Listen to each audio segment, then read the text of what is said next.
have a body is to be constantly confused, I think. I've long struggled to understand my own body, initially as an overweight child that knows why they can't keep up with the other kids on sports day, but doesn't understand why it has to be this way. If you go back on my Wii and look at the me I made of myself, you'll find that I didn't even make myself chubby as a me can be anyway. I'm normal looking, incredibly heavy emphasis on the air quotes though, so you know I'm being sarcastic. And I know for a fact that it's because I struggled to recognise the kind of body I had. Yeah, factually I knew I was overweight, but emotionally, I struggled to admit that when creating this virtual supposed facsimile of myself. Many years later, through making a film at uni about a sentient mannequin struggling to understand itself, I discovered that, whoa, what the hell, I'm non-binary? Who knew that creating art can reveal things about yourself?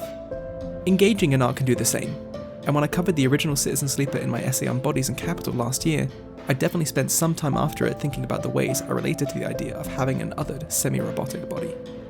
A year on and a sequel later, I'm doing much the same, and despite not much time passing since then, the themes of Citizen Sleeper 2, Stardward Vector, are hitting much harder than I might have expected them to.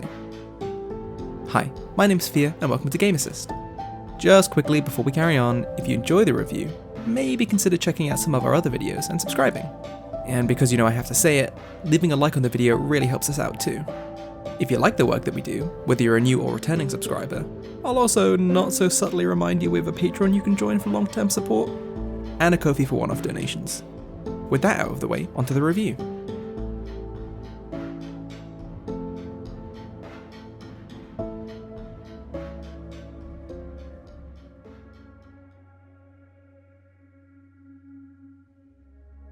Citizen Sleeper 2 is a much bigger game than its predecessor. Much like the first game, you once again take on the role of a sleeper, a robot that has the mind of a human planted into it, wiped clean of any memories, essentially a whole new person, though wider society might not treat you as one. Again, like in the first one, you're on the run, but instead of hiding from a corporation that owns you, you're trying to escape from the clutches of a gang leader called Lane, who also owns you. To be a sleeper is to have a difficult start in life, it seems. You and a friend of yours, the moody but ultimately caring Seraphin, decided to try and reboot you, to free you from your dependency on something called stabilizer, a drug sleepers require to survive in order to keep them subjugated. Those of you that played the first game might remember that your dependency on this drug is a core mechanic. Your reboot frees you from this dependency on stabilizer, except unfortunately Lane interrupts you, leaving you with no memories of who you were, but you do manage to escape. Getting rid of this core mechanic might make you wonder if this game is easier in any way, and I'd like to tell you now, no, it absolutely fucking does not. Citizen Sleeper 2 paints a much fuller picture mechanically. Every action you take is based on dice rolls. The numbers of said dice are randomly generated every cycle, or day, and you only have 5 of them. When you have 5 of them, that is. Over time, your dice can break, meaning you have absolutely zero access to them, and the only way to get them back is by repairing them. Repairing them requires parts, getting parts requires either salvaging them or buying them, but no matter what you need money for fuel and supplies because this time you have a ship. This is where the sequel most greatly differs. I was actually lucky enough to speak with lead developer Gareth Damien Martin last year about the game, where they told me that Stardward Vector is essentially their response to Mass Effect 2. How that manifests is through contracts, freelance jobs that you take on that offer different rewards depending on what the story is. Sometimes money, sometimes plot progress, but it's not just you and Seraphin that goes on these journeys. Throughout the different sub-stories you can pick up different crewmates to bring along with you, depending on how things shake out. Mechanically, they all have different stat affinities and a couple of dice to use on contracts themselves, so picking the right crew to come along with you is pretty imperative.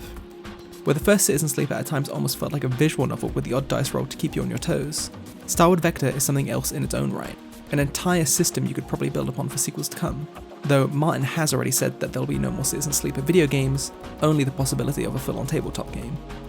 Despite the advantage of having a crew, these contracts are still surprisingly stressful, and ironically, there is in fact a stress meter in the game. If it gets too high, that's when your dice can start to break. If your crewmates themselves get too stressed out, they won't be available for the rest of the contract. It becomes a fine balancing act of knowing when to risk a dice roll, weighing up whether it's worth attempting to have a go, while knowing you could fuck yourself over later. Mechanically, this is all great and engaging, but to be honest, mechanics like these without some narrative they can latch onto don't hit as hard. And once again, Stardward Vector delivers on that front.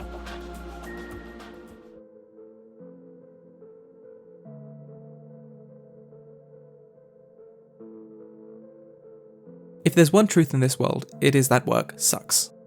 No one truly likes to work, and the kind of people that love the grind probably don't realise how little the person making their $7 coffee actually makes from grinding the beans fresh every day. I think that phrase, find a job you love and you will never have to work a day in your life, is a load of horse shit, because at the end of the day, work is ultimately a fundamentally different experience from rest.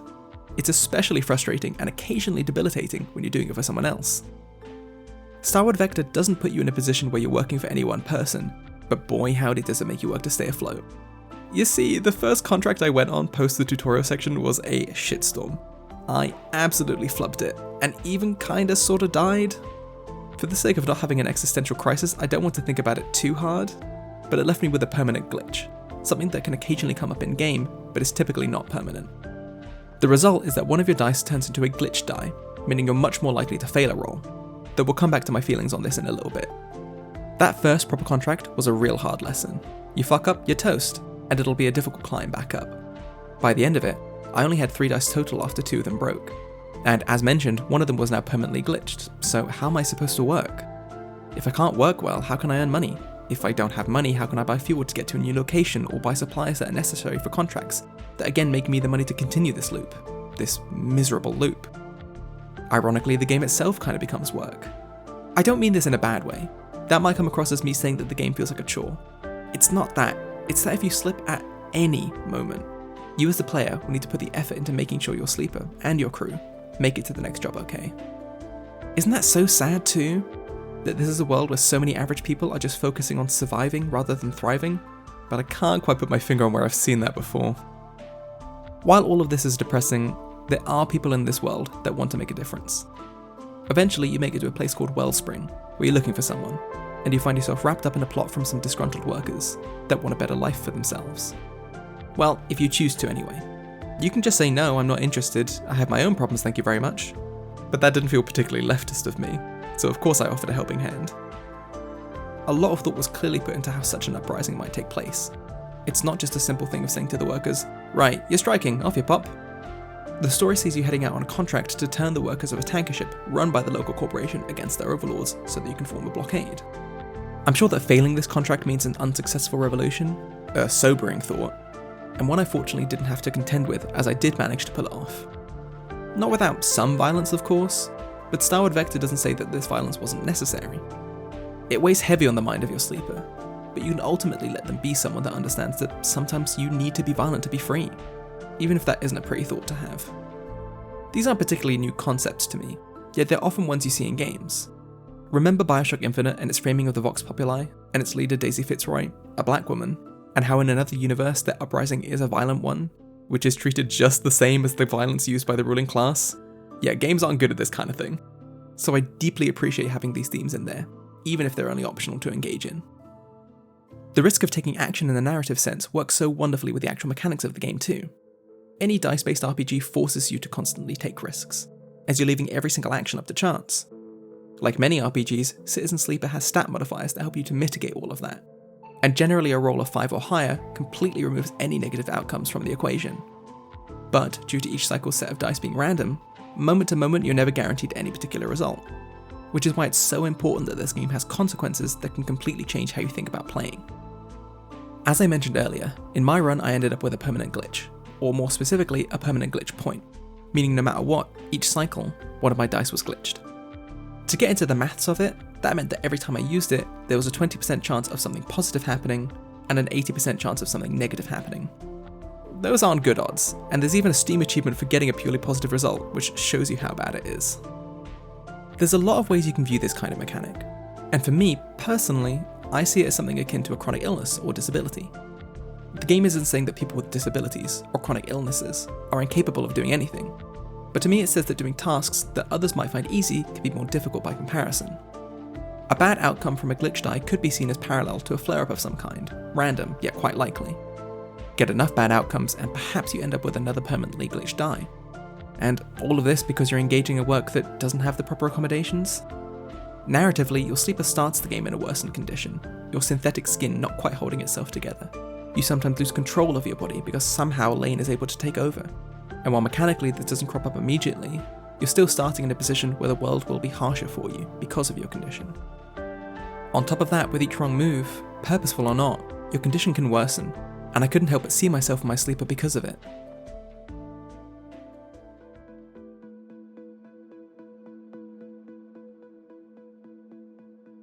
I would not classify myself as a disabled person, but last year I was diagnosed with a chronic illness that had me thinking a lot more about the way I treat my body. I want to be clear that I'm quite fortunate in that it's not constantly debilitating. I can still go about my daily tasks like I could previously, but it is something I'm stuck with and did require some changes. While I won't go into specifics about it, as I get closer and closer to my 30s, being diagnosed with something like that, as lucky as I am, can't help but make me reflect on the other changes in my body. Random pains, the odd grey hair here and there, the usual kind of thing that comes with age. I'm looking at myself in the mirror a lot more to try and figure myself out, and there's a line from Stardward Vector that captures that experience better than I ever could. At one point while on a voyage to another station, one of your crewmates, Bliss, a returning character from the first game, strikes up a conversation with you. While terms like gender and identity don't come up, that's exactly what the conversation is about, as Bliss is now non-binary. These aren't the words they use, they aren't exactly coming out to you either, because you as a player know their pronouns from the get-go. It's more of a moment of understanding between two people whose perception of self don't necessarily align with what others might automatically assume of them, even if they are logistically wildly different experiences. It's a beautiful little moment between a human non-binary character and a robot genderless one, and the ways in which they can relate to one another. But here's the line that really hit home for me. As you do, you think of your relationship to your own body. This frame that you were forced into that has never quite felt like your own. You realise that this feeling is not unique to you. No one gets to choose their body. Everyone has to contend with the entropy of their flesh. And in that realisation, you suddenly feel less alone. Crikey, hit me over the head with a metal baseball bat that says this is gonna hurt, why don't you?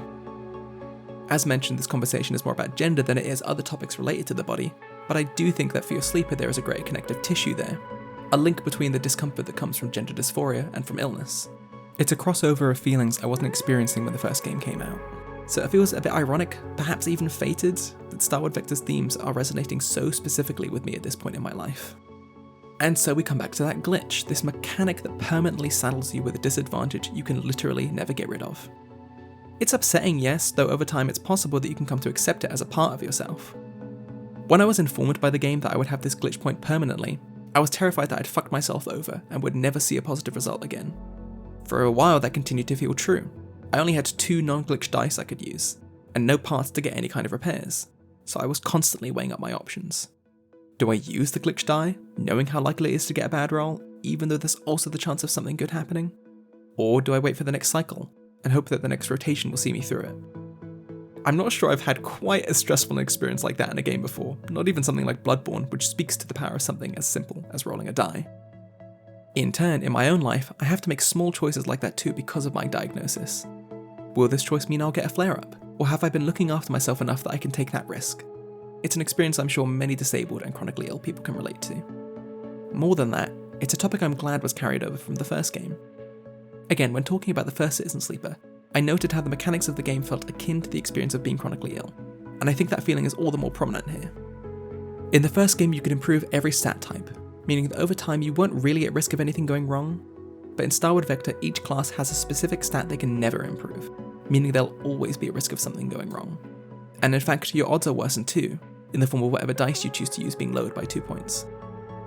This parallel to chronic illness perhaps feels more apt then, in that due to the permanency of such a condition, while better accommodations can be made, there will all too often be something that catches you off guard.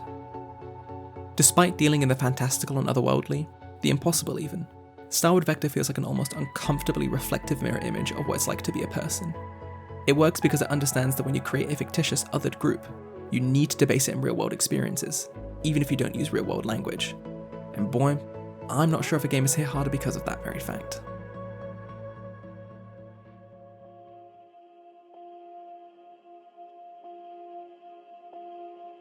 All in all, I don't think Citizen Sleeper 2 is necessarily a game that will work for everyone. Its tabletop roots will certainly be off-putting for some, given how much it tests you and your patience for something as fickle as luck. The counter of that being that this might be a perfect game for those that love a bit of a gamble. And feelings of light existential dread, gender dysphoria, representations of illness, that kind of easygoing thing.